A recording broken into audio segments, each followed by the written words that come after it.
very beneficial in the field of railway and तो vital role है इसका हमारा जो है रेलवे में एडी करंट टेस्टिंग का। और ये लेटेस्ट टेक्नोलॉजी है जो कि टेक्निक है जिसका हम यूज करते हैं नॉन डिस्ट्रक्टिव टेस्टिंग में।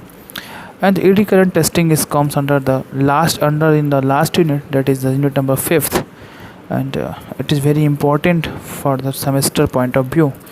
तो माय डियर स्टूडेंट, आप सभी लोग इसको अच्छे से तैयार कर लीजिएगा, तो कि बहुत ही basically most of the time ये पूछा ही जाता है। Now I am going to teach you the inspection of tubes of a heat exchanger.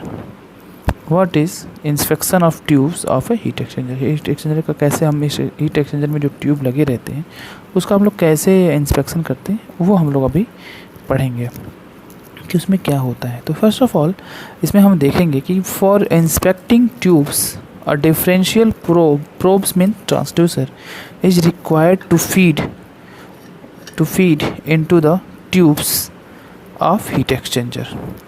If any defects exist, यदि कोई defects मिलता है, a signal will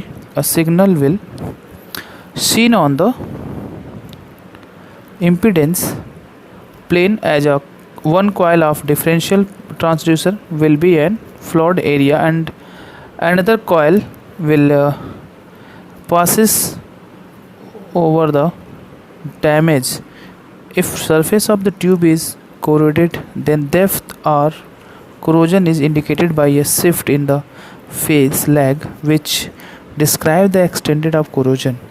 Differential probes are suitable for the test of tubes with the diameter in centimeters or millimeters. Encircling of transducer or probe are used when diameter of tube is up to some inches. Basically हम जब heat exchanger के tube का जो है inspection करते हैं तो उसमें हम यही देखते हैं कि अगर कोई इसमें डिफेक्ट है तो तो उसमें क्या होता है कि हम उसमें एक और कॉइल यूज करते हैं जो कि पास कराते हैं और डैमेज के थ्रू, और सरफेस की जो ट्यूब होता है उसको कोरोडेड और कोरोजन को हम चेक करते हैं, जिससे हमें मालूम चल जाता है कि क्या जो है उसका डिफेक्ट है। और जो उसका डायमीटर ऑफ ट्यूब होता है वो इंचेस में होता है, सब इंचेस के फॉर्म में होता है। एंड द नेक्स्ट टॉपिक जो हो जिसका इंस्पेक्शन करना है जैसे fatigue crack inspection. Fatigue crack inspection कैसे करते हैं वो हमें देखना है। तो it is AD current method is specially useful in detection of certain type of hidden defects. Means कि सम डिफेक्ट्स क्या होते हैं जिसको हम फाइंड आउट नहीं कर सकते हैं, उसमें भी हमारा एडी करंट क्या होता है यूज होता है, और हम क्या करते हैं उसको फाइंड आउट कर लेते हैं। तो my dear student, eddy current method is specially useful in detection of certain types of hidden surface. Hidden defect मतलब जो डिफेक्ट हमें दिखते नहीं हैं उसके बारे में बात कर रहे हैं। Such as cracks due to the cumulative fatigue loading. जो कि क्रैक्स होते हैं जो छिपे रहते हैं वो हमें दिखते नहीं है कम्युलेटिव फैटिग की वजह से, उसको हम फाइंड आउट करते हैं with the help of the eddy current inspection. Eddy current test method uses electromagnetics hence are widely used in the detection of location and size of cracks. Corrosion and other material discontinuities occur during the manufacturing as well as in the service in nuclear, aerospace, petrochemicals and other industries. This method is usually applied to inspect a relatively small area. Basically जो fatigue crack inspection को हमको अगर check करना है with the help of eddy current testing technique, तो उसमें basically क्या होता है कि ये हमारा जो यूज़ होता है वो स्मॉल एरियाज़ के लिए होता है। स्मॉल एरियाज़ के लिए हम यूज कर रहे होते हैं उसको, और वो डिफेक्ट हमें फाइंड आउट करना होता है जो डिफेक्ट हमें हिडन होते हैं, मटेरियल में छिपे रहते हैं, जो हमें दिखते नहीं हैं, उसे हम फटीग क्रैक करते हैं। वो किस में अवेलेबल हो सकता है? वो हमारा टेस्टिंग हो सकता है न्यूक्लियर में हो सकता है, एरोस्पेस जो हमारे प्लेन वगैरह हैं उसका हम चेक कर सकते हैं, उसमें होता है चेक करते हैं एडी करंट टेक्निक का। पेट्रोकेमिकल्स में होता है और बहुत सारी इंडस्ट्रीज में होता है, जिससे क्या होता है कि हम उस जो भी हमारा ऑब्जेक्ट है जिसमें डिफेक्ट है या एरोस्पेस जो एरोप्लेन है, तो हम उसको डिस्ट्रॉय नहीं करते हैं, उसको हम फिजिकली कांटेक्ट में नहीं जाते हैं, बल्कि उसको क्या करते हैं उसके डिफेक्ट्स को फाइंड आउट कर लेते हैं एडी करंट की मदद से, और वो सर्विस में रहता है, वो प्रोडक्ट रनिंग कंडीशन में रहेगा ऑब्जेक्ट जो है। तो हम इस तरीके से उसके डिफेक्ट को फाइंड आउट कर लेते हैं, और उस फाइंड आउट करने के बाद उसको हम उसकी प्रॉब्लम को क्या करते हैं रिजॉल्व कर देते हैं with the help of eddy current techniques. तो माय डियर स्टूडेंट, ये एडी करंट टेक्निक्स का बहुत बड़ा इंपॉर्टेंट रोल है, हमारे इंडस्ट्रीज़ में भी बहुत इंपॉर्टेंट रोल है, और एयर देख ही रहे हैं एयर स्पेस वगैरह में ये जिसका होता ही होता है। And what are the advantage of eddy current testing?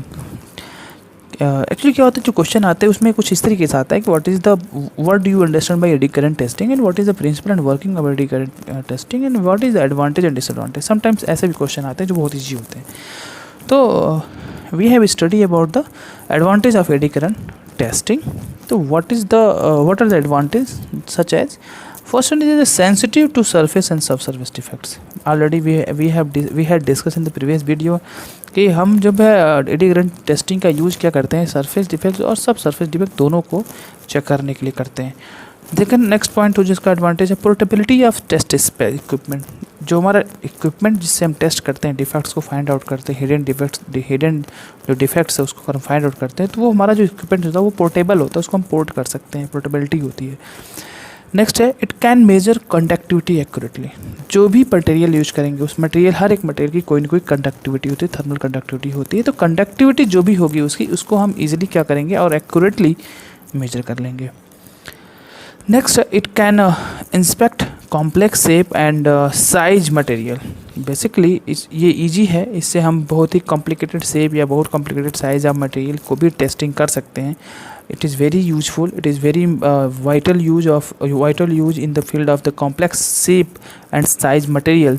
जहाँ पे और इक्विपमेंट से नहीं यूज कर सकते वहाँ पे भी हम इससे यूज कर सकते हैं, तो it is very useful. And the next the contact between the probe means transducer and test specimen is not required. और सबसे महत्वपूर्ण बात यह है कि ट्रांसड्यूसर और टेस्ट स्पेसिमेन के बीच में कॉन्टैक्ट की कोई आवश्यकता नहीं होती है। बिना कांटेक्ट किए ही हम उसको सेंसर से सेंस कर लेते हैं, ट्रांसड्यूसर से यूज़ करके चेक कर लेते हैं। तो ये एक बहुत ही जो है बेनिफिशियल है एडी करंट टेस्टिंग में, जो कि आपको समझना होगा कि कुछ पॉइंट्स कितने इंपॉर्टेंट हैं। ये पहला याद रखिएगा, सरफेस और सब सरफेस दोनों डिफेक्ट्स को फाइंड आउट करता है। इनके जो इक्विपमेंट्स होते हैं वो पोर्टेबल होते हैं और ये इजीली मेजर कर लेते हैं कंडक्टिविटी को एक्यूरेटली। और क्या होता है, इंस्पेक्ट कर लेता है कॉम्प्लेक्स शेप एंड साइज या मटेरियल को। And contact between the transducer and the test specimen is not required. And सब जानते हैं, हम सब लोग जानते हैं किसी भी टेस्टिंग टेक्निक्स के कुछ एडवांटेज हैं तो कुछ डिसएडवांटेज भी हैं और कुछ के तो लिमिटेशन भी हैं। तो limitation of eddy current testing क्या है, क्या क्या इसके लिमिटेशन है, क्या क्या इसकी हदें हैं जो कि उसके बियॉन्ड द लिमिट या बियॉन्ड द लिमिट नहीं जा सकता है एडी करंट टेस्टिंग। तो पहला है इंस्पेक्ट कंडक्टिव मटेरियल ओनली। जितने भी कंडक्टिव मटेरियल्स होंगे उसकी टेस्टिंग हम कर सकते हैं ठीक है। insensitive to defects parallel to the surface। Parallel to the surface अगर हम किसी चीज़ को चेक करते हैं तो थोड़ा सा इनसेंसिटिविटी होती है वहाँ पे। Not suitable for the large areas. सबसे बड़ी महत्वपूर्ण बात यह है कि बहुत ही लार्ज एरियाज़ के लिए हम जो है इसका यूज नहीं करते हैं, थोड़ा लिमिटेशन लगा हुआ है।